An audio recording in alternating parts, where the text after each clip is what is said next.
முன்னாள் அமைச்சர் செந்தில் பாலாஜிக்கு தற்பொழுது உச்சநீதிமன்றம் நிபந்தனையுடன் ஜாமீன் வழங்கி உத்தரவானது பிறப்பித்திருக்கிறது. முன்னாள் அமைச்சர் செந்தில் பாலாஜி கிட்டத்தட்ட 15 மாதங்கள் சிறையில் உள்ள நிலையில் அவருக்கு உச்சநீதிமன்றம் தற்பொழுது ஜாமீன் வழங்கியிருக்கிறது. இது குறித்தான கூடுதல் விவரங்களுடன் இணைகிறார் எமது தலைமை செய்தி ஆசிரியர் தம்பி தமிழரசன் அவர்கள். வணக்கம் தம்பி தமிழரசன். கிட்டத்தட்ட 15 மாதங்களுக்கு பிறகு உச்சநீதிமன்றம் அவருக்கு செந்தில் பாலாஜி அவர்களுக்கு ஜாமீன் வழங்கியிருக்கிறது. அரசியல் களத்தில் இந்த தீர்ப்பு எவ்வாறு முக்கியத்துவம் வாய்ந்ததாக பார்க்கப்படுகிறது? இது குறித்தான விவரங்கள். நிச்சயமாக சட்ட ரீதியிலாக மட்டுமல்லாமல் அரசியல் களத்திலும் மிகவும் எதிர்பார்க்கப்பட்ட ஒரு வழக்கின் தீர்ப்பாகவே இது இருக்கிறது. ஏறக்குறைய 471 நாட்களுக்கு பிறகு முன்னாள் அமைச்சர் செந்தில் பாலாஜிக்கான சிறை வாசம் என்பது முடிவுக்கு வருகிறது. நிபந்தனை ஜாமீன் வழங்கி உச்சநீதிமன்றம் தீர்ப்பளித்திருக்கிறது. நிபந்தனைகள் முழுமையான உத்தரவின் பேரில் நமக்கு தெரிய வரும். இதற்கு முன்பாக மணீஷ் சிசோடியா, அரவிந்த் கெஜ்ரிவால் உள்ளிட்ட நாட்டின் முக்கிய தலைவர்கள், அமைச்சர்கள் இதுபோன்று அமலாக்கத்துறை வழக்குகளில் ஜாமீனில் விடுவிக்கப்பட்ட நிலையில் செந்தில் பாலாஜி மீதான தீர்ப்பு என்பது தமிழ்நாடு மட்டுமல்லாது அகில இந்திய அளவில் பெரும் எதிர்பார்ப்பை ஏற்படுத்தியிருந்தது. ஏனென்றால் மாநில அரசின் அதிகாரம், ஆளுநருக்கான அதிகாரம் என்பது உள்ளிட்ட பல்வேறு விதமான விவகாரங்கள் இந்த வழக்கோடு தொடர்புடைய காரணத்தால் இந்த வழக்கின் மீதான எதிர்பார்ப்பு என்பது மிக அதிகமாக இருந்ததையும் நாம் பார்த்தோம். தற்போது முன்னாள் அமைச்சர் செந்தில் பாலாஜிக்கு நிபந்தனை ஜாமீன் என்பது வழங்கப்பட்டிருக்கிறது. தொடர்ந்து அது குறித்த விவரங்களை நாம் பார்க்க இருக்கிறோம். தற்போது நம்முடைய மூத்த பத்திரிகையாளர் திரு பிரியன் இணைந்திருக்கிறார். வணக்கம் திரு பிரியன். வணக்கம் சார். வணக்கம். இப்ப முன்னாள் அமைச்சர் செந்தில் பாலாஜிக்கு நிபந்தனை ஜாமீன் வழங்கப்பட்டிருக்கு. இந்த ஜாமீன் குறித்த உங்களுடைய முதற்கட்ட பார்வை, இதனுடைய விளைவுகள் இனி என்னவாக இருக்கும்னு பார்க்கலாம். இதுல 2 விதமான விளைவுகள் பார்க்கலாம். ஒன்று செந்தில் பாலாஜிக்கான ஒரு ரிலீஃப், இன்னொன்று செந்தில் பாலாஜி மீண்டும் திமுக ஆட்சியில ஒரு தீவிரமான பங்கேற்பதற்கான ஒரு வாய்ப்பு. ஸோ 2 விதமாக பார்க்கும்பொழுது, அந்த பர்சனலாக பார்த்தீங்கன்னா அந்த வழக்கு சம்பந்தப்பட்டு பார்த்தீங்கன்னா அந்த மூல வழக்கு இருக்கு, அது இன்னும் விசாரணையில் இருக்கு. இப்போதான் கவர்னர் பர்மிஷன் கொடுத்துருக்காரு அந்த வழக்கு ப்ரொசீட் பண்ணுறதுக்காக. அது ஒரு பக்கம் இந்த ப்ரிடிகேட் அஃபென்ஸ்னு சொல்லுவாங்க. அந்த ப்ரிடிகேட் அஃபென்ஸ் ப்ரொசீட் ஆகும். இந்த சட்டவிரோத பண பரிமாற்ற வழக்கில் இந்த ஆர்கியூமெண்ட்ஸ் கிட்டத்தட்ட 1.25 வருஷம் ஜெயிலில் இருந்துட்டு வெளில வந்திருக்காரு.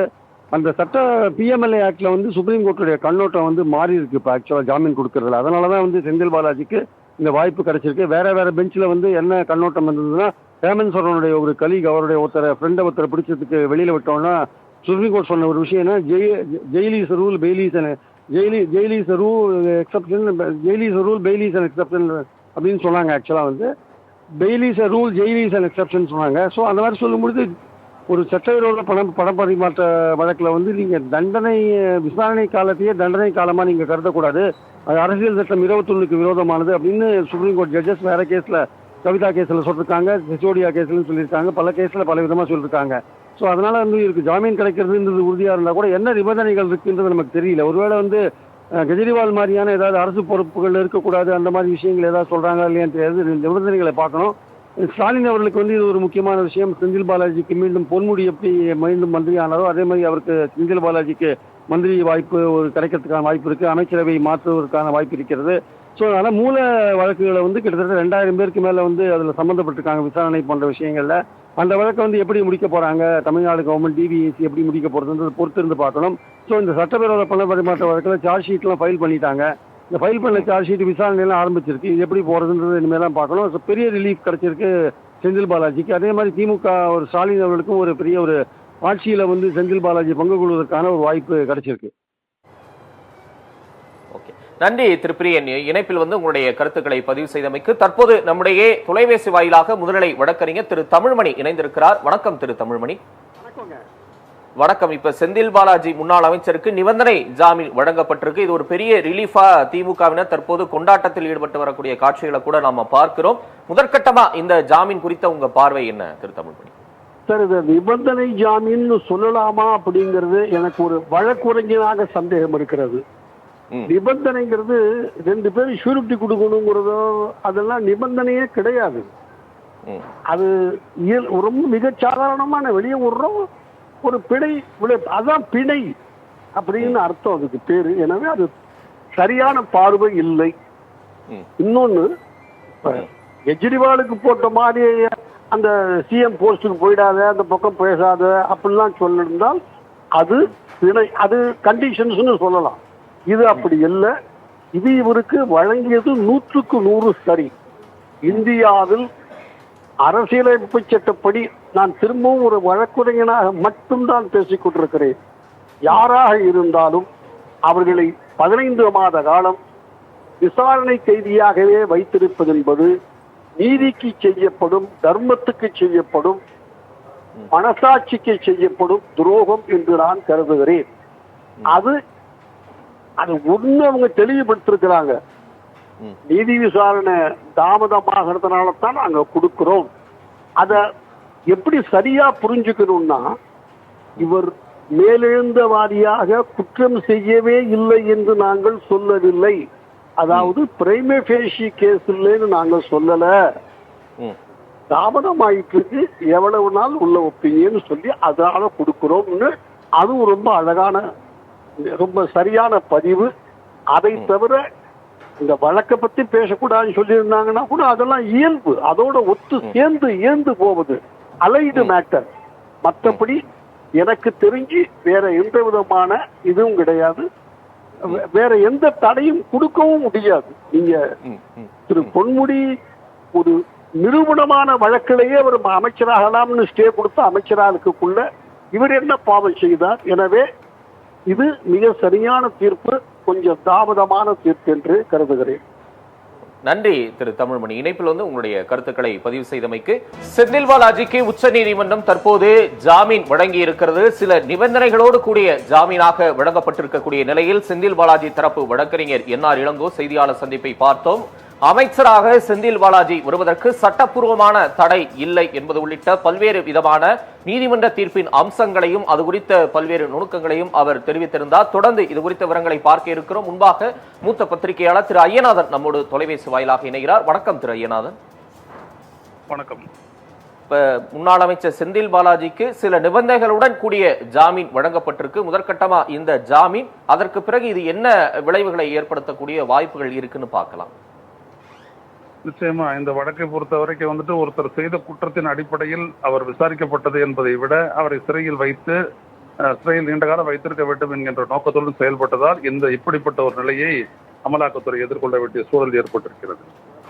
அவர் சட்டத்திற்கு புறம்பான பண பரிவர்த்தனை செய்ததாக சொல்லப்பட்ட அந்த வழக்கில் இத்தனை ஆண்டு 15 மாத காலம் ஆனதற்கு பிறகும் கூட அவர்களால் அதற்கான அடிப்படையான ஆதாரங்களை சமர்ப்பிக்க இயலாத ஒரு சூழல். அதே நேரத்தில் புலனாய்வு முடியவில்லை என்று சொல்லியிருக்கக்கூடிய நிலையில் தான் உச்சநீதிமன்றம் ஜாமீன், அதாவது அவருடைய வாடு உரிமை அப்படின்ற அடிப்படையில், ரைட் டு லைஃப் என்கின்ற அடிப்படையில் இந்த பிணைய விடுதலையை வழங்கியிருக்கிறது.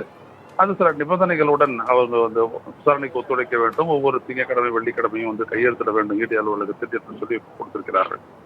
மொத்தத்தில் பார்த்தோமானால் இடியை பொறுத்தவரை இது ஒரு தோல்விதான்.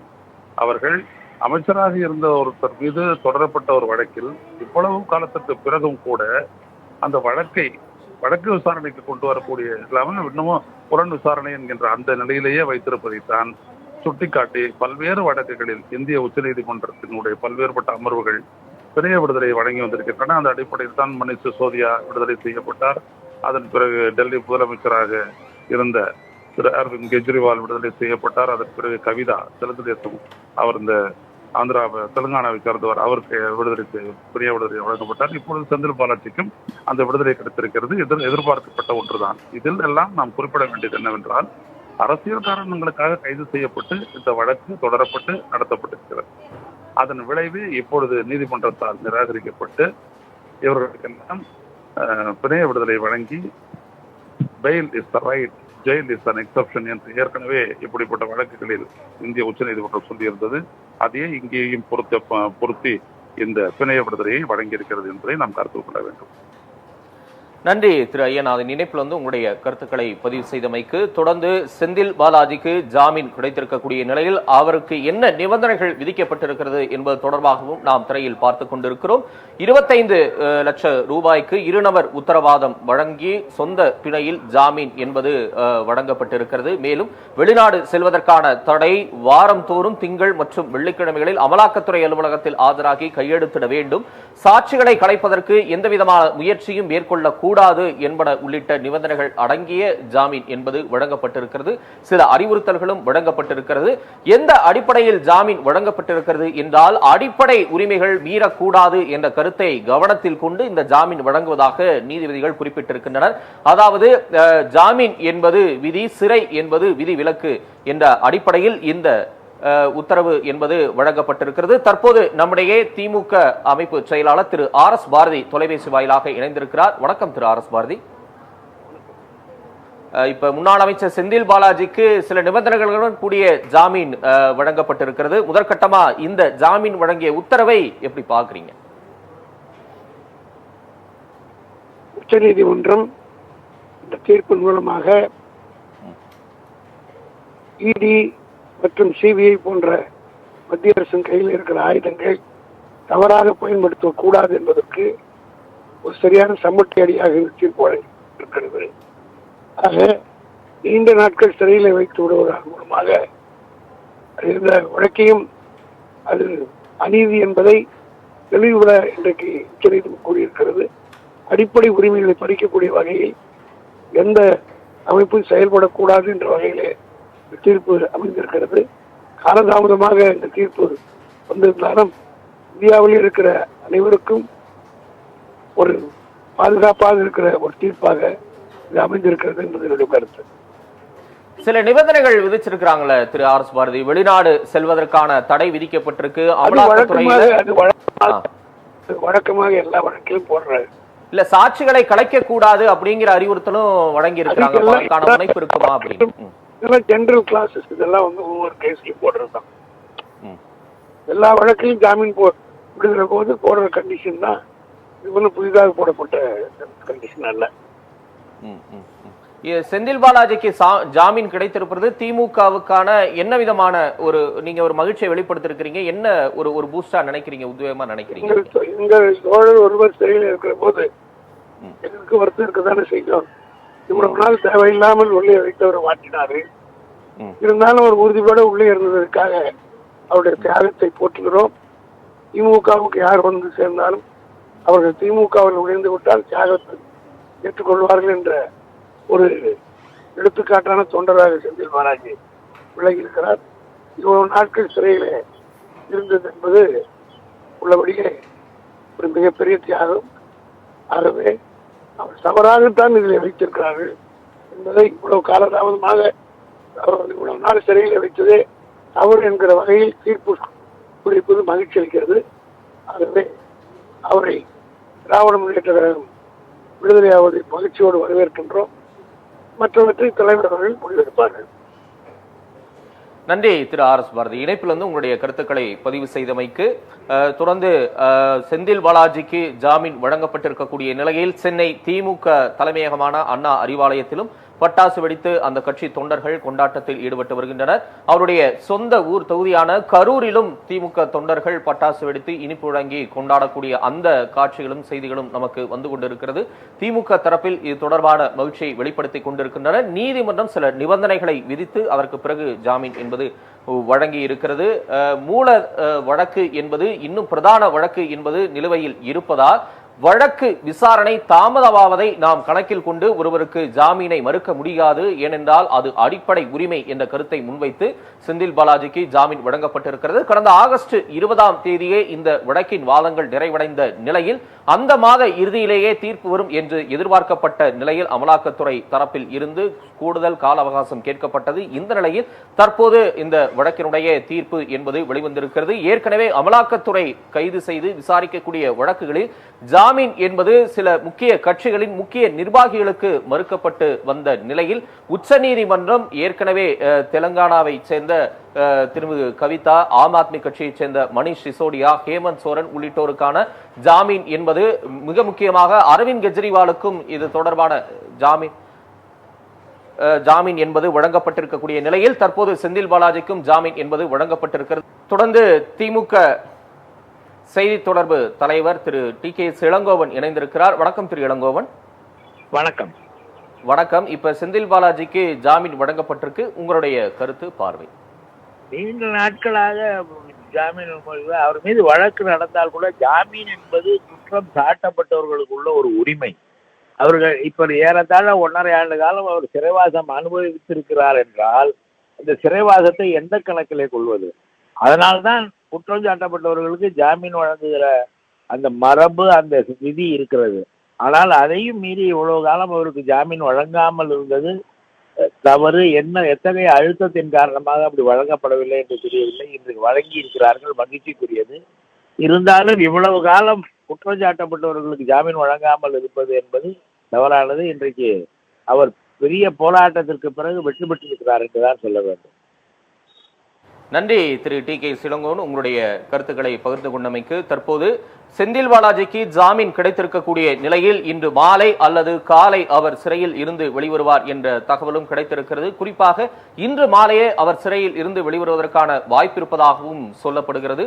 புழல் சிறையில் திரு டி கே சிலங்கோவன் தொலைபேசி வாயிலாக இணைவதற்கு முன்பாக குறிப்பிட்ட வகையில் கீழமை நீதிமன்றங்களில் செந்தில் பாலாஜிக்கான பிணை என்பது மறுக்கப்பட்ட நிலையில் உச்ச நீதிமன்றத்தை அவர் நாடியிருந்தால் அமலாக்கத்துறை செந்தில் பாலாஜி தரப்பு வாத பிரதிவாதங்கள் பல்வேறு விதமான விசாரணைகள் மேற்கொள்ளப்பட்ட நிலையில் அமலாக்கத்துறை வேண்டுமென்றே விசாரணையை இன்னும் தொடங்கவில்லை, அடிப்படை உரிமைகளை மறுக்கும் வகையில் ஜாமீன் வழங்குவதற்கான அவர்கள் முனைப்பு காட்டவில்லை, ஒத்துழைப்பு வழங்கவில்லை என்ற ஒரு பார்வையை செந்தில் பாலாஜி தரப்பு தொடர்ச்சியாக முன்வைத்திருந்தது. PMLA, அதாவது சட்டவிரோத பணப்பரிமாற்ற சட்டத்தின் வகையில் கைது செய்யப்பட்டிருக்கக்கூடிய ஒருவருக்கு ஜாமீன் வழங்கலாம், அது விதி, ஜாமீன் என்பது விதிவிலக்கு அல்ல என்ற ஒரு கருத்தை தொடர்ச்சியாக செந்தில் பாலாஜி தரப்பில் முன்வைத்து வந்தனர். மேலும் அமலாக்கத்துறை வேண்டுமென்றே இந்த வழக்கை இழுத்தடிப்பதாக செந்தில் பாலாஜி தரப்பில் இருந்து கூறப்பட்டது. மறுபக்கம் அமலாக்கத்துறை தரப்பில் இருந்து தமிழக அரசு இந்த வழக்குக்காக எந்தவிதமான ஒத்துழைப்பும் சரிவர வழங்குவதில்லை என்பது உள்ளிட்ட பல்வேறு விதமான கருத்துக்களை எதிர்வாதமாக முன்வைத்திருந்த நிலையில் உச்சநீதிமன்ற நீதிபதிகள் தொடர்ச்சியாக பல்வேறு விதமான கருத்துக்கள், கேள்விகளையும் எழுப்பி இருதரப்பு வாத பிரதிவாதங்களையும் தொடர்ச்சியாக பதிவு செய்து வந்திருந்தனர். கடந்த ஆகஸ்ட் 20ஆம் தேதி 2 தரப்பு வாதம் என்பதும் இந்த வழக்கு என்பதும் விசாரணை நிறைவுற்றது. அந்த சமயத்திலும் அமலாக்கத்துறை, குறிப்பாக மத்திய அரசின் சொலிசிட்டர் ஜெனரல் இது தொடர்பான கூடுதல் கால அவகாசம் கேட்ட நிலையில் உச்சநீதிமன்ற நீதிபதிகள் அதனை கண்டித்து தங்களுடைய கருத்தை வெளிப்படுத்தியதும் நமக்கு நினைவிருக்கலாம். அதனை தொடர்ந்து அந்த மாத இறுதியிலேயே தீர்ப்பு வரும் என்று எதிர்பார்க்கப்பட்ட நிலையில் தற்போது இந்த தீர்ப்பு என்பது வழங்கப்பட்டிருக்கிறது. வெளிநாடு செல்வதற்கான தடை, அமலாக்கத்துறை அலுவலகத்தில் ஆஜராகி கையெழுத்திட வேண்டும், சாட்சிகளை கலைக்க கூடாது என்பது தொடர்பான பல்வேறு நிபந்தனைகள் விதிக்கப்பட்டிருக்கிறது. இருப்பினும் அவர் அமைச்சராவதற்கு எந்தவிதமான சட்டப்பூர்வ தடையும் இல்லை என்ற ஒரு கருத்து முன்வைக்கப்பட்டிருக்கிறது. முன்னாள் அமைச்சர் செந்தில் பாலாஜி ஜாமீன் தொடர்பாக சட்ட ரீதியிலான பல்வேறு கருத்துக்கள், உச்சநீதிமன்றத்தின் வழக்கு வாத பிரதிவாதங்கள் தொடர்பான பல்வேறு விதமான கருத்துக்கள் வரக்கூடிய நிலையில் அரசியல் களத்திலும் இந்த வழக்கு என்பது மிகவும் முக்கியத்துவமாக எதிர்பார்க்கப்படக்கூடிய ஒரு வழக்காகவே மாறியிருந்தது. ஏனென்றால் அமைச்சராக இருந்த நிலையில் கடந்த ஆண்டு ஜூன் 14ஆம் தேதி செந்தில் பாலாஜி கைது செய்யப்படுகிறார். அதற்கு பிறகு தமிழ்நாடு ஆளுநர் RN ரவி அமைச்சரவையில் இருந்து அவரை நீக்குவதாக குறிப்பிட்டிருந்த நிலையில் தற்போது அதற்கு பிறகு மாநில அரசின் அதிகாரம், மத்திய உள்துறை அமைச்சகம் தலையிட்டு அதற்கான உத்தரவு என்பது திரும்பப்பட்ட நிலையில் பல்வேறு விதமான அரசியல் களத்தின் எதிரொலிப்புகளையும் இந்த வழக்கு என்பது சந்தித்திருப்பதையும் நாம் பார்த்து வருகிறோம். அந்த வகையில் தற்போது செந்தில் பாலாஜிக்கு ஜாமீன் வழங்கப்பட்டிருக்கிறது. கரூரில் அவரது கட்சி தொண்டர்கள் அங்கு கொண்டாட்டத்தில் ஈடுபட்டு வரக்கூடிய காட்சிகளை நாம் பார்த்து வருகிறோம். இன்று மாலை அல்லது நாளை அவர் புழல் சிறையில் இருந்து வெளிவருவதற்கான வாய்ப்பு இருப்பதாகவும் சொல்லப்படுகிறது.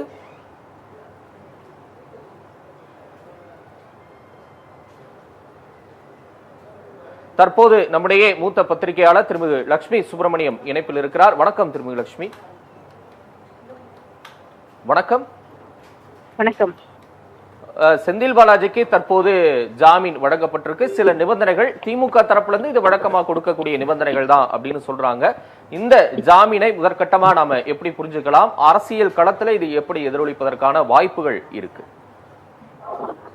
அதாவது செந்தில் பாலாஜியை பொறுத்த வரைக்கும் அவர் திமுகவினுடைய ஒரு அசெக்டாக, அதாவது ஒரு எலெக்ஷன் அசெக்டா பார்க்கப்பட்டாரு. அதனுடைய விளைவுதான் இந்த வழக்கு இவ்வளவு நாளைக்கு நீதிபதி இப்ப ட்ரையல் ஸ்டார்ட் பண்ணியிருக்காங்க. இது வந்து ஏடிஎம்கே பீரியட்ல இருந்த கேஸ் அப்படின்னாலும் இந்த ட்ரையல்ல இனி என்ன நடக்குதுன்றத பார்க்கணும். செந்தில் பாலாஜிக்கு ஜாமீன் கிடைத்திருக்கக்கூடியது திமுக தலைமைக்கு கிடைத்திருக்கும், இப்போதைக்கு அவருக்கு கிடைச்சிருக்கக்கூடிய ஒரு பலமாகத்தான் பார்க்க முடியும். இப்ப அரசியல் களத்துல இப்ப குறிப்பா பல்வேறு விதமான ஊகங்கள் கூட முன்வைக்கப்பட்டது. தமிழ்நாடு அமைச்சரவை மாற்றம் கூட செந்தில் பாலாஜி வருகைக்காக இருக்கிறதுன்னு ஒரு பக்கம் சட்டப்பூர்வமா அவர் அமைச்சராவதற்கு தடை இல்லை அப்படின்னும் என்ஆர் இளங்கோ இன்னைக்கு சொல்லியிருக்கிறார். சோ அரசியல் களத்துல என்ன தாக்கம் ஏற்பட வாய்ப்பு இருக்கிறதுன்னு புரிஞ்சுக்கலாம். என்னை பொறுத்த வரைக்கும் அவர் மீண்டும் அமைச்சராக்கப்படுவார் அப்படின்ற செய்திகள் ரொம்ப நாளாவே வெளியானது. நீங்க சொல்றது போல அவர் வர்றதுக்காக தான் அமைச்சரவை மாற்றமும் காத்திருக்கு அப்படின்னு ஏற்கனவே செய்திகள் இருந்தது. அந்த யூகங்களுக்கும் அந்த அப்படிப்பட்ட ஏக்கியங்களுக்கும் எந்த விதமான பதிலையும் இல்ல மறுப்போ திமுக தரப்புல இருந்து வரவில்லை. அவர் ஆக்சுவலா அமைச்சரவையில இருந்து அமைச்சர் பதவியை ரிசைன் பண்ணதுக்கான ஒரு ரீசன் என்ன சொல்லப்பட்டதுன்னா, அமைச்சர் பதவி இருக்கிறதுனால ரொம்ப பவர்ஃபுல்லா இன்ஃபுளுன்ஷியலா இருக்காரு, அதனாலதான் பெயில் கிடைக்கல அப்படின்றதுனாலதான் இப்போ சமீபத்துல ஒரு 2 மாதங்களுக்கு முன்பாக அவர் அமைச்சர் பதவியை ரிசைன் பண்ணாரு. இப்போ மீண்டும் அவரை அமைச்சரவையில் உடனடியாக இணைத்துக் கொள்வது அப்படிங்கிறது இப்போதைக்கே சாத்தியம் இருக்குமா அப்படின்னு எனக்கு தெரியல. அவருக்காக காத்திருந்தார் முதலமைச்சர்ங்கிற செய்திகள் எல்லாமே வெளியானுச்சு. ஆனால் என்னை பொறுத்த வரைக்கும் இம்மீடியட்டா அவரை இப்போ அவருக்கு ஒரு போர்ட்போலியோ கொடுத்து அவரை கேபினெட்ல எடுத்துக்கிட்டாங்க அப்படின்னா அது டிஎம்கே இந்த கேஸை ஃபைட் பண்றதுக்கான செந்தில் பாலாஜியும் சரி திமுகவும் சரி அவருக்கு எதிரான இந்த ட்ரையல் ஸ்டார்ட் ஆயிடுச்சு. அதனால இந்த கேஸ் ஃபைட் பண்றதுக்கான அவங்களோட ஸ்ட்ரென்த் போயிடும்.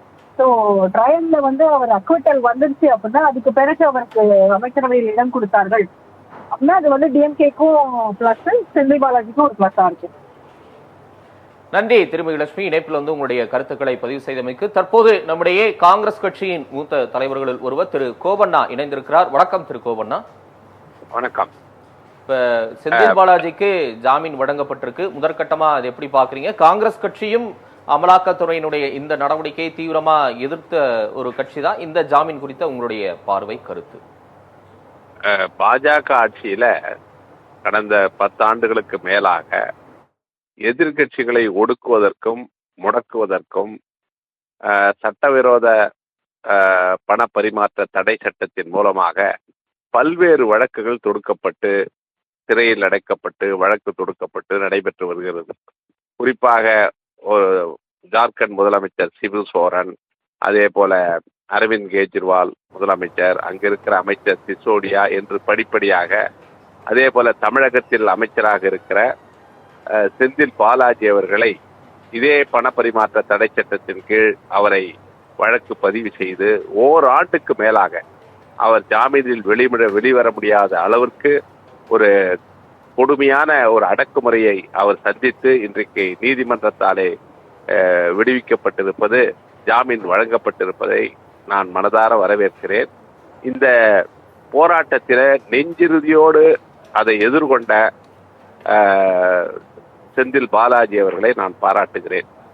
கொங்கு மண்டலத்தில் என்றைக்கு திமுகவின் வெற்றிக்கு பாடுபட்டு அதை உறுதி செய்தாரோ, 100% வெற்றியை பெற்று தந்தாரோ, அன்றைக்கே அவர் மீது அடக்குமுறை ஏவி விடுவதற்கு பாஜகவினர் திட்டமிட்டு செயல்பட்டதன் விளைவுதான் இந்த பிஎம்எல்ஏ சட்டத்தின் கீழ் அவர் கைது செய்யப்பட்டது. ஆக இந்த அடக்குமுறையை நெஞ்சுறுதியோடு அரசியல் பேராண்மையோடு அவர் எதிர்கொள்வார், அதில் வெற்றி பெறுவார். அவருக்கு துணையாக இருந்த திராவிட முன்னேற்ற கழக தலைவர் மு.க. ஸ்டாலின் அவர்களையும் நான் பாராட்டுகிறேன். இத்தகைய அடக்குமுறையை எதிர்கொள்கிற துணிவை திராவிட முன்னேற்ற கழக தலைமை பெற்றிருக்கிறது. அதனுடைய அமைச்சர் செந்தில் பாலாஜியும் பெற்றிருப்பது மிகுந்த மகிழ்ச்சியை தருகிறது. இத்தகைய எத்தனை அடக்குமுறைகள் வந்தாலும் பாஜகவை எதிர்கொள்ள தமிழகம் தயாராக இருக்கிறது. நன்றி திரு கோபண்ணா. இணைப்பில் உங்களுடைய கருத்துக்களை பதிவு செய்தமைக்கு. தொடர்ந்து திமுக மற்றும் அதனுடைய கூட்டணி கட்சிகள் இந்த ஜாமீனை வரவேற்றிருக்கக்கூடிய நிலையில் பாஜக தரப்பு அதிமுக தரப்பில் இருந்து இன்னும் கருத்துக்கள் பதிவிடப்படவில்லை. தொடர்ந்து அவர்கள் ஏற்கனவே இந்த செந்தில் பாலாஜி தொடர்பான வழக்கு விசாரணையில் செந்தில் பாலாஜிக்கு ஆதரவாக திமுக அரசு செயல்பட்டுக் கொண்டிருக்கக்கூடிய வேளையில் கடுமையான எதிர் விமர்சனங்களை அதிமுக பாஜக தரப்பில் இருந்து வைத்ததும் நமக்கு நினைவிருக்கலாம். வெறும் சட்டவிரோத பணப்பரிமாற்ற வழக்காக மட்டுமல்லாது அரசியல் களத்தில் அதிகாரம் சார்ந்த ஒரு போட்டி நிறுவுவதை யார் இங்கே அதிகாரத்தை கையில் வைத்திருக்கின்றனர் என்பதற்கான ஒரு களமாகவும் இந்த வழக்கு என்பது பார்க்கப்பட்டது. ஆளுநராக இருக்கக்கூடிய RN ரவி தன்னிச்சையாக அமைச்சரவையில் இருந்து செந்தில் பாலாஜியை நீக்கிய நிலையில் ஒரு சில மணி நேரங்களுக்கு பிறகு மத்திய உள்துறை அமைச்சக அறிவுறுத்தலின் பேரில் அந்த உத்தரவு என்பது திரும்ப பெறப்பட்டது. நீதிமன்றத்திலும் இது தொடர்பான பல்வேறு விதமான வழக்குகள் பதியப்பட்ட நிலையில் அவர் கைது செய்யப்பட்டு 8 மாதங்களுக்கு பிறகு அவர் அமைச்சர் பதவியில் இருந்து ராஜினாமா செய்ததையும் பார்த்தோம். இதுவும் ஒரு வாதமாகவே வாதங்களில் முன்வைக்கப்பட்டது உச்சநீதிமன்றத்தில். அவர் தற்போது அமைச்சராக இல்லை, எனவே அதிகாரத்தில் இருந்து கொண்டு சாட்சியை கலைப்பதற்கான எந்தவித முனைப்பும் மேற்கொள்ளப்பட மாட்டாது என்ற ஒரு கருத்தும் உத்தரவாதமும் அளிக்கப்பட்டதும் மிக முக்கியமான ஒரு கூறாகவே பார்க்கப்படுகிறது. வழக்காக மட்டுமின்றி அமலாக்கத்துறை, குறிப்பாக மத்திய அரசு அமலாக்கத்துறையின் வாயிலாக மற்ற கட்சிகளின் முக்கிய நிர்வாகிகளை முடக்குவதற்கான ஒரு சதியாகவே இந்த விவகாரங்களை, வழக்குகளை பயன்படுத்தி வருகிறது. அவர்களுடைய நோக்கம் என்பது சட்டவிரோத பணப்பரிமாற்றத்தை தடுப்பதற்கான விவகாரம் அல்ல என்ற ஒரு கருத்தையும் தொடர்ச்சியாக முன்வைத்து வருகின்றனர். இந்த நிலையில் தற்போது அவர் ஜாமீனில் வெளிவந்திருக்கிறார். இன்னும் மூலதன வழக்கு நிலுவையில் இருக்கக்கூடிய நிலையில் அந்த விசாரணையை அவர் எப்படி எதிர்கொள்ளப் போகிறார்? விரைவில் அவர் வெளிவரக்கூடிய நிலையில் இன்று மாலையே அவர் வெளிவருவதற்கான வாய்ப்பு இருப்பதாகவும் சொல்லப்படுகிறது. விரைவில் அவர் அமைச்சரவையில் இடம் பிடிப்பாரா அல்லது திமுக தலைவர், முதலமைச்சர் என்ன விதமான முடிவை எடுக்கப் போகிறார்? செந்தில் பாலாஜிக்கு என்ன விதமான பொறுப்பு வழங்கப்பட போகிறது? ஏற்கனவே 2024 நாடாளுமன்ற தேர்தலில் கொங்கு மண்டலத்தில் அவர் மிக வலுவாக இருக்கிறார். பாரதிய ஜனதா கட்சிக்கும் அதிமுகவுக்கும் மிக வலுவான ஒரு போட்டியாளராக இருக்கக்கூடிய நிலையில் அவரை முடக்குவதற்கே இந்த சதி என்ற ஒரு கருத்தை திமுக முன்வைத்திருந்த நிலையில் தற்போது நாடாளுமன்ற தேர்தல் முடிந்து அதற்கான முடிவுகள் வெளிவந்து தற்போது 2026 நோக்கி தமிழக தேர்தல் களம் என்பது நகர்ந்து கொண்டிருக்கக்கூடிய நிலையில் அவருடைய இந்த ஜாமீன் வெளிவருகை என்பது என்ன தாக்கத்தை ஏற்படுத்த போகிறது என்பதையும் நாம் பொறுத்திருந்து பார்க்கலாம்.